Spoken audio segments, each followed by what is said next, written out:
जय हिंद। नमस्कार दोस्तों, मेरा नाम है नीतू और आर्मी की तैयारी करने वाले सभी नौजवानों का स्वागत है आपके अपने YouTube channel army GK in Hindi and army running पर।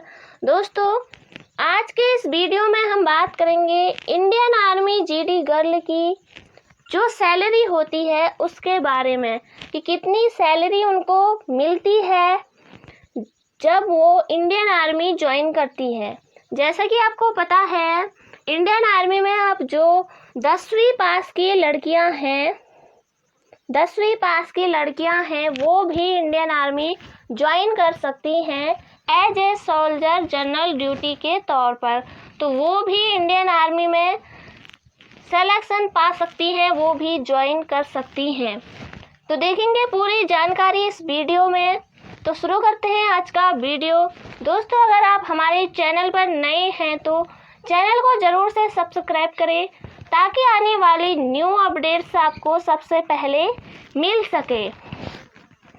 दोस्तों, सबसे पहले मैं बताना चाहूँगी कि अगर कोई लड़की इंडियन आर्मी ज्वाइन करना चाहती है तो आपको जो यहाँ पर सैलरी मिलेगी, किस किस टाइप की यानी किस किस कैटेगरी में आपको सैलरी मिलेगी। दोस्तों, आपको पता होना चाहिए कि आप जब इंडियन आर्मी ज्वाइन करती हैं तो सबसे पहले ट्रेनिंग होती है। 9 महीने की आपकी ट्रेनिंग होती है। ट्रेनिंग कंप्लीट के बाद इसके अलावा शपथ दिलाया जाता है। इसके पश्चात ही आपकी जो है वो परमानेंट नौकरी होती है। तो आपको 9 महीने की ट्रेनिंग होने पर आपकी नौकरी पक्की नहीं है, यानी कि ट्रेनिंग में होने पर आपकी नौकरी पक्की नहीं है। वैल्यू उतनी ज़्यादा नहीं मिलेगी लेकिन सैलरी आपको पूरी मिलती है। तो उस समय आपको जो है 12,000 रुपये पर मंथ दिया जाएगा, या फिर कह सकते हैं अगर आप ट्रेनिंग में रहते हैं तो ऑन हैंड आपके हाथ में 12,000 रुपये मिलता है। आपकी जो सैलरी बनती है वो 25,000 से 30,000 तक बनती है, जो आपको दोस्तों ऑन हैंड 12,000 रुपये ऑन द ट्रेनिंग मिलता है। जैसे ही आप 9 महीने की ट्रेनिंग पूरी करती हैं तो आपका जितना ड्यू बनता है, बकाया पैसा जो रहता है, वो एक बार ही आपको 1.5 से 2 लाख आपको जो अकाउंट में आपके डाल दिया जाता है। तो 1.5 से 2 लाख डाल दिया जाता है।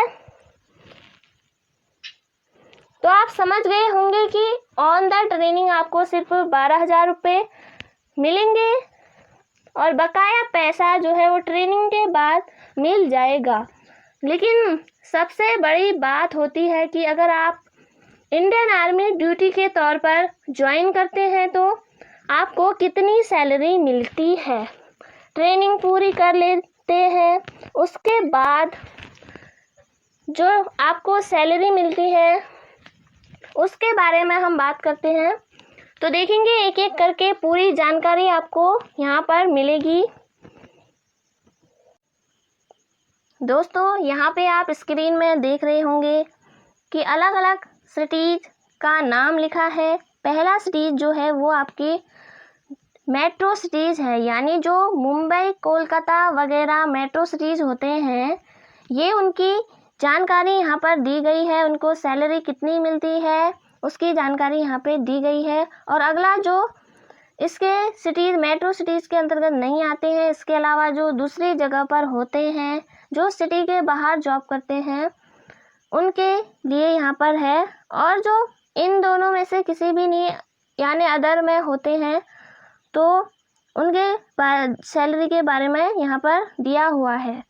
तो एक एक करके हम सारी जानकारी देखेंगे। क्या कुछ टर्म एंड कंडीशन है तो पूरा यहाँ पर जानेंगे कि आपको ऑन द हैंड कितनी मिलने वाली है सैलरी। तो सबसे पहले पे बैंड में 21,700 सभी में सेम है, चाहे वो सिटीज में रहे या फिर ना रहे। इसके अलावा एमएसपी में जो कि तीनों में यहाँ पे सेम है, सेम सैलरी है। इसके अलावा ट्रैवलर इलेवेंस में आपको जो मिलता है, तो आपका जो मेट्रो सिटीज़ वाली कैटेगरी होती है, मेट्रो सिटीज़ में आपके खर्च भी ज़्यादा होता है, तो इसलिए ज़्यादा सैलरी है 4,212। इसके अलावा जो अदर हैं 2106 दोनों में सेम है। इसके अलावा हम देखेंगे डियरनेस 11 जो कि पे बैंड का 17% है। अगर हम पे इन बैंड का 17% निकालें तो DA आपका डियरनेस 11 निकल जाएगा। इसके अलावा ऑथर 11 में जो पैसा दिया जाता है वो आपके 1200 पर मंथ मिलता है।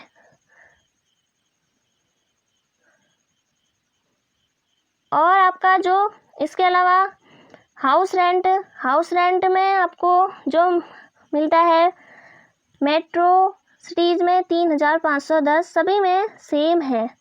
और इसके अलावा जो आपका राशन 11 हाउस रेंट में जो मिलता है वो भी यहाँ पे आपको दिख रहा है।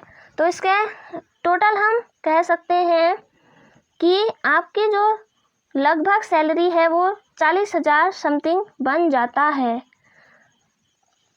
40,000 सैलरी आपका लगभग बन जाता है।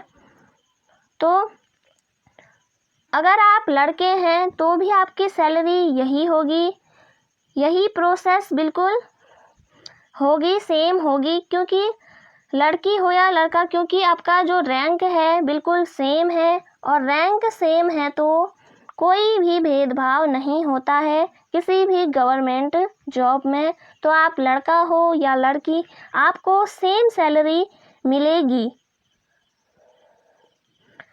इसके अलावा